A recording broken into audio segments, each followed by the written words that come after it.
नमस्कार, मी आहे सिद्धी. माझ्या चॅनलवरती तुमच्या सगळ्यांचं खूप खूप स्वागत आहे. आपल्या चॅनलवरती आपण पेरेंटिंग टिप्स, पेरेंटिंग हॅक्स, त्याचबरोबर माझी पेरेंटिंग जर्नी मी तुमच्याबरोबर शेअर करत असते. माझे एक्सपिरियन्स तुमच्याबरोबर शेअर करत असते. त्यामुळे माझ्या चॅनल नक्की सबस्क्राईब करा, एक छोटंसं लाईक करा आणि दुसऱ्या पालकांबरोबर शेअर पण करा. आपण बघत आहोत विंटर केअर. थंडीमध्ये आपल्या बाळांची काळजी कशी घ्यावी. विंटर स्किन केअर तर आपल्या चॅनलवरती आहे, तर तो तुम्ही व्हिडिओ डिस्क्रिप्शनमध्ये लिंक दिलेली आहे, जाऊन चेक करू शकता.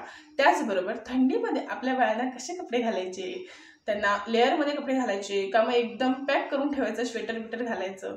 आता सध्या थंडी आणि गरमी दोन्हीही आहे, तर अशामध्ये लहान बाळांची काळजी कशी घ्यायची ह्या सगळ्या गोष्टी आपल्या त्या व्हिडिओमध्ये आहेत, तुम्ही जाऊन चेक करू शकता.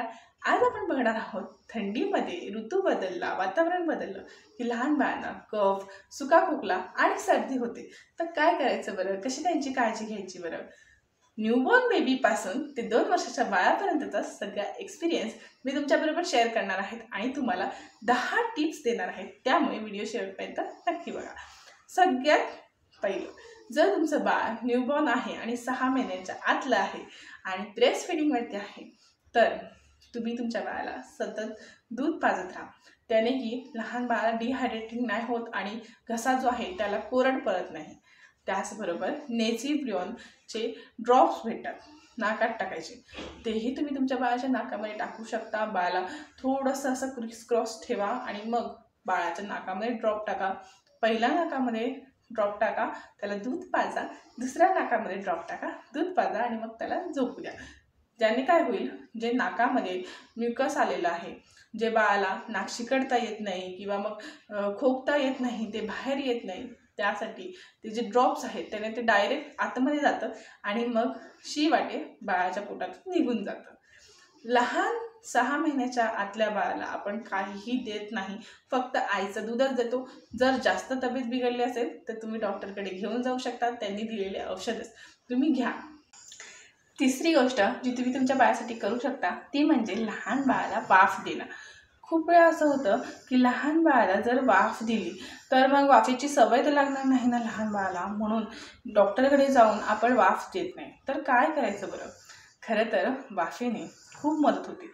मग तुम्ही काय करू शकता, जर तुमच्या घरी अशी एखादी वाफेची मशीन असेल तर तुम्ही ह्याने तुमच्या बाळाला वाफ देऊ शकता. 5-1 मिनिटं वाफ दिला तरीही बस होते. जर तुमच्या घरामध्ये वाफेची मशीन नसेल किंवा तुम्हाला वाफ द्यायला आवडत नसेल तर काय करायचं, तुम्ही तुमच्या बाळाला बाथरूममध्ये घेऊन जा. बाथरूमची खिडकी जर चालू असेल तर ती बंद करा आणि जो गरम पाण्याचा नळ आहे तो सोडून ठेवा. थोडा वेळ बाथरूममध्ये पूर्ण वाफ असू द्या. जी गरम वाफ जर असा असते तिथे तुम्ही तुमच्या बाळाला घेऊन जा. 5-1 मिनिटं तिथे ठेवा. बाळाला स्टीमसुद्धा भेटेल, ते त्वचेसाठी सुद्धा खूप चांगलं असतं. आणि मग किंवा मग पाणी ओतलं असेल, गरम पाणी जर तुम्ही ओतलं असेल तर तिथे सुद्धा त्याचीही वाफ येत असते, तिथेही तुम्ही तुमच्या बाळाला घेऊन जाऊ शकता. 5-1 मिनिटं त्याच्या वाफेच्या वरती बाळाला ठेवू शकता. बाथरूम बंद असल्यामुळे पूर्ण बाळाच्या शरीराला सुद्धा आणि बाळाच्या नाकावाटे सुद्धा वाफ शरीरात जाते आणि मग जो काही कफ असेल तो निघून जातो. तसंच तुम्ही तुमच्या बाळाच्या उशाशी छोटीशी ओव्याची पोटली ठेवू शकता. ओवा गरम करायचा आहे आणि मग तो रुमालामध्ये बांधायचा आहे आणि तो तुमच्या बाळाच्या डोक्याच्या इथे ठेवू शकता किंवा तुम्ही तुमच्या बाळाच्या नाकाच्या इथे ठेवू शकता. थोडंसं घासायचं आणि नाकाच्या इथे ठेवायचं, लांब ठेवायचं थोडंसं नाकापासून, जेणे की बाळाचा श्वास घेतलं की ते ओव्याची वाफ थोडीशी बाळाच्या नाकावाटे शरीरामध्ये जाईल, तेही खूप गुणकारी असतं. थोडं जास्त गरम असेल तर मग एखादा रुमाल बाळाच्या अंगावरती ठेवून बाळाला थोडंसं असं शेक द्या छाती वाटे, जेणेकरून जो काही कफ बाळाच्या छातीत अडकला असेल तो सगळ्या पोटावाटे शी वाटे निघून जाईल बाहेर आणि बाळाला बरं वाटेल. लक्षात ठेवा, 100 पैकी 1 असं बाळ असतं ज्याची स्किन खूप सेन्सिटिव्ह असते किंवा त्याला ओव्याची किंवा तेलाची कोणत्याही एलर्जी होऊ शकते. त्यामुळे तुम्ही पॅच टेस्ट नक्की करा. जर तुमच्या बाळाच्या अंगावरती छोटी छोटी पुरळ येत असेल किंवा घामोळ्यासारखी स्किन पूर्ण लाल होत असेल, घामोळ्या येत असतील, तर प्लीज बाळाला ओवा लावू नका किंवा बाळाच्या छातीवर ओवा सोडू नका. चौथं, तुम्ही तुमच्या बाळाला मालिश करू शकता.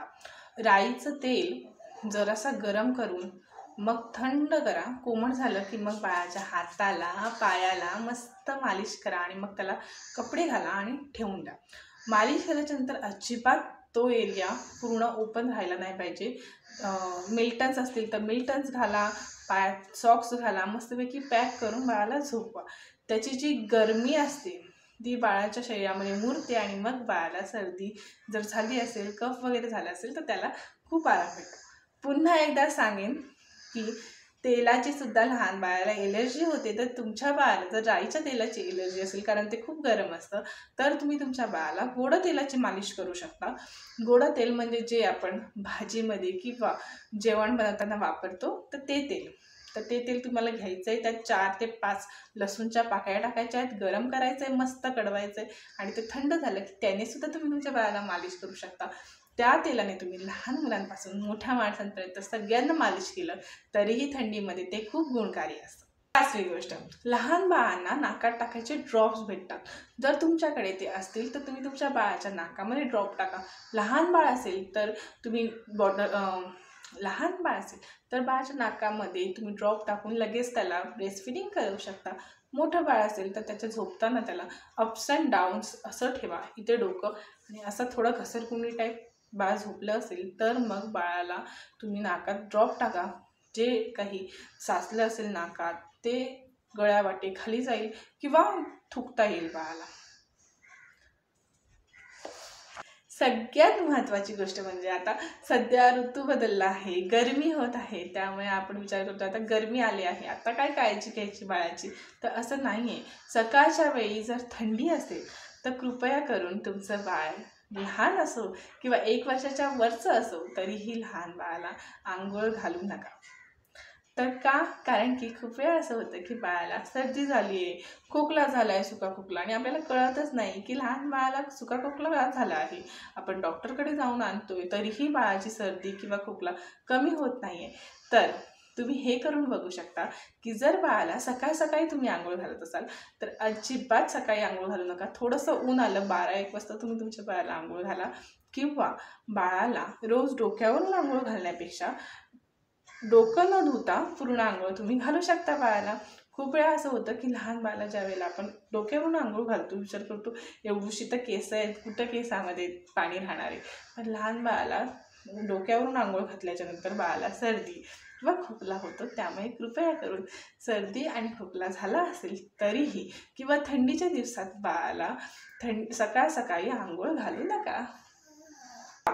जर तुमचं बाळ थोडंसं मोठं आहे, 1 वर्षाच्या पेक्षा मोठं आहे, किंवा तुम्ही तुमच्या बाळाला मध देत असाल तर तुम्हाला 1 चमचा मधामध्ये थोडीशी हळद मिक्स करून ते तुमच्या बाळाला चाटवायचं आहे किंवा ते तुमच्या बाळाला द्यायचं आहे. त्याने सुद्धा जर सुका खोकला असेल तर त्याला खूप मदत होते.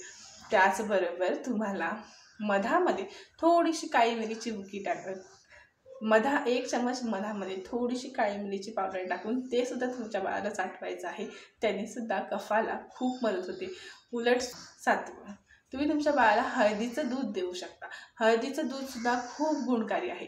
जर तुमच्या बाळाला सवय नसेल तर तुम्ही सुरुवातीला 1 ते 2 टेबलस्पून देऊ शकता. मग हळूहळू ज्या वेळेला बाळाला सवय होईल त्यावेळेला तुम्ही रोज रात्री जर तुम्ही तुमच्या बाळाला हळदीचं दूध दिलात तर ते सुद्धा खूप गुणकारी असतं. त्यानेही जो कफ आहे, सर्दी झाली असेल, खोकला झाला असेल, ताप आला असेल तर ते सगळं बरं होऊन जातं. तेही तुम्ही बघू शकता. 8वं, तुमच्या बाळाला नेहमी मालिश करा. लहान असो मोठं असो, नेहमी डोक्यावरती तेल घालत राहा आणि बाळाला मालिश करा. जेवढं आपण बाळाला मालिश करतो त्याच्या बॉडीसाठी तर चांगलं असतंच, पण गरमीसुद्धा बाळाच्या शरीरामध्ये होते आणि ज्या वेळेला बाळाच्या शरीरामध्ये गरमी निर्माण होते त्यावेळेला बाळाला अजिबात सर्दी किंवा खोकला काहीही होत नाही आणि बाळाचं शरीर थोडं आतून गरम झालं तर मग बाळाला जे काही सर्दी खोकला कफ झाला असेल तर त्याने आराम भेटतो.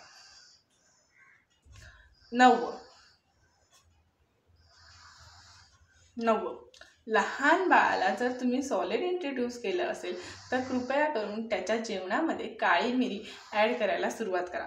तुम्हाला माहीत आहे का, काळी मिरी खूप गुणकारी असते, विशेष करून कफावरती. ज्या वेळेला तुम्ही तुमच्या बाळाच्या जेवणामध्ये काळी मिरीची पावडर यूज करता त्यावेळेला बाळाला तिखट तिखटाची सवय तर होतेच, त्याचबरोबर बाळाला सर्दी, खोकला, कफ ह्या गोष्टीसुद्धा होत नाहीत. तुम्ही तुमच्या बाळाला अजिबात तेलकट किंवा जास्त तिखट, तेलकट किंवा थंड पदार्थ द्यायचे नाही आहेत. जर तुम्हाला त्याला ज्यूस द्यायचा आहे बाळाला, किंवा मग आईस्क्रीम द्यायची आहे, किंवा लस्सी द्यायची आहे, किंवा दही द्यायचं असेल, तर तुम्हाला रूम टेम्परेचरवरतीच तुमच्या बाळाला द्यायचं आहे. अजिबात थंड पदार्थ बाळाला द्यायचे नाही आहेत. त्यानेही बाळाला गळ्यामध्ये घशाचं इन्फेक्शन होऊ शकतं आणि मग बाळाला टॉन्सिल्स होऊ शकतात, किंवा मग बाळाला सर्दी, खोकला, कफ होतो. त्यामुळे प्लीज थंडीमध्ये बाळाला काहीही देऊ नका. हां, वाटू शकतं तुम्हाला की आता थोडंसं गरम होतं आहे, तर गरमी आलेली आहे, जितकं तुम्हाला टाळता येईल तितकं तुम्ही थंड पदार्थ लहान बाळांना दहावी गोष्ट टाळा. आणि सगळ्यात महत्त्वाची गोष्ट, व्हिडिओ इथपर्यंत पाहिल्याबद्दल तुम्हाला सांगते, लहान बाळाला अळशीची पेस्ट द्या. आता तर अळशीची पेस्ट किंवा त्याला अळशी बोलू शकता, जवस बोलू शकता, ते तुम्हाला घ्यायचं आहे. थोडंसं पाण्यामध्ये गरम करायचं आहे आणि मग त्याचं पाणी तुम्ही तुमच्या बाळाला देऊ शकता. त्याने काय होईल तर जे काही कफ बाळाच्या शरीरामध्ये साचला आहे तो वाटे निघून जाईल आणि बाळाला काहीही त्रास होणार नाही, त्याचे काहीही साईड इफेक्ट नाही आहेत. आणि हे खूप वर्ष झालं चालत आलेलं आहे आणि आम्ही आमच्यासाठी सुद्धा यूज करतो आणि आमच्या बाळासाठी सुद्धा यूज करतो. त्यामुळे तुम्हीही यूज करा, तुमच्याही बाळाला खूप मदत होईल त्याने. व्हिडिओ इथपर्यंत पाहिल्याबद्दल तुमच्या सगळ्यांचे खूप खूप आभार. एक लाईक करा, शेअर करा आणि कमेंटसुद्धा करा. तुमच्या बाळाची स्किन कशी आहे? ड्राय आहे, सेन्सिटिव्ह आहे, ऑइली आहे का कशी आहे? Bye bye.